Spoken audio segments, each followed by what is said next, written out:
All right, Shane, next let's stay in the SEC East. Let's kick it on down to Kentucky, where, of course, Will Levis won the starting quarterback job. We all know that by now, but for the first time, he spoke to the media here in Lexington, and we had Liam Coen, the offensive coordinator, who, not long after he got hired at Kentucky, they were hitting the portal and grabbing Will Levis. So, all indications, this was his hand-picked guy, and I think, based on what we're hearing out of Lexington and some of these clips we're seeing of Levis throwing the ball, that, they really seem to have confidence in their guy under center. And it's kind of like what you were talking about last time you were on the show, Shane, where, now this lingering question is no longer there. We know where all the reps are, and it's Will Levis's team.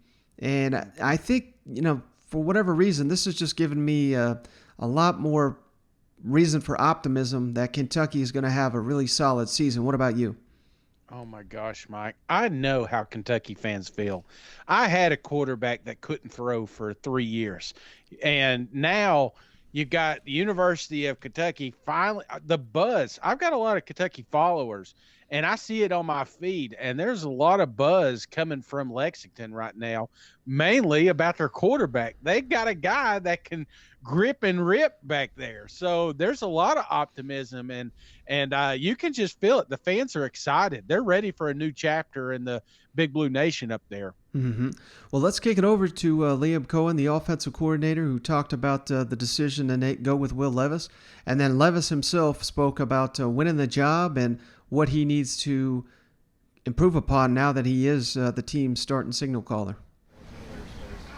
I think just Will's work ethic and the way he came in and ran the show. I think that his personality is one of which that guys kind of naturally follow. And I think that obviously you guys can see some of the arm strength talent and some of the things that he can do throwing the football. Now he's got to clean up some of the plays that, he hasn't repped as much and hasn't gotten a ton of reps at. But I do think that right now he gives us the best chance to win. You talked before about, you thought at Penn State he kind of got pigeonholed into being a running quarterback. What did you see on film or whatever to convince you the arm strength was there and that he could do that? Yeah, I really just kind of went back and watched some of his film from the year before when he did get the opportunities to throw the ball and not be worried about getting pulled or things like that. It really kind of referenced the Nebraska game. When in the second half, he led those guys back from a couple-point deficit and gave them a chance to win and made some plays in those situations that I thought could translate to this level and to our offense, and figured to give it a chance. Were you surprised the decision came that early? No, I think that their reasoning for it made a lot of sense, whoever the decision was with the new offense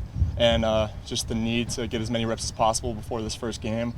We were kind of shuffling around the ones reps, and it was kind of time to lock down who was going to be taking those ones throughout the rest of camp. So I think the decision was made at the right time, and I wasn't too surprised about it. Well, now that you have the job, what do you want to work on? Where do you need to get better between now and September 4th? Just being a leader for the team and learning how to connect with all the guys the best way possible. Everyone's going to be led effectively differently, and it's just kind of, obviously since I'm new here, I've spent these last few months getting to know these guys, but it's going to take a lot of effort to really get their trust and show that I can lead them effectively in whatever situation we find ourselves in. All right, Shane, and then one final thing here on Kentucky that, I think this goes to everything that we're saying here, but Darian Kinnard, their outstanding offensive lineman, passed on the NFL to come back and improve his stock and, help Kentucky kind of right the ship on that offensive side of the ball. He made it very clear that, after spending the last couple of seasons at right tackle and being outstanding, maybe the nation's best run blocker, he really wanted to prove himself at left tackle because we all know in the NFL that's where you're getting, a bigger paycheck than the right tackle. Yet Kentucky added Dare Rosenthal from LSU, who was starting at left tackle. And, just here a couple weeks after landing Rosenthal, Kentucky is going with Rosenthal to be a left tackle, and they've kicked Kinnard back to right tackle. And there doesn't seem to be any drama. Kinnard is fully on board with that decision, but I think it speaks to the culture and the team and the program that Mark Stoops has down there. That basically your star player is not doing maybe exactly what he envisioned, what he had in mind to help his stock. He's making a decision for the best of the team. And, again, I just think this is a really great sign for the Wildcats.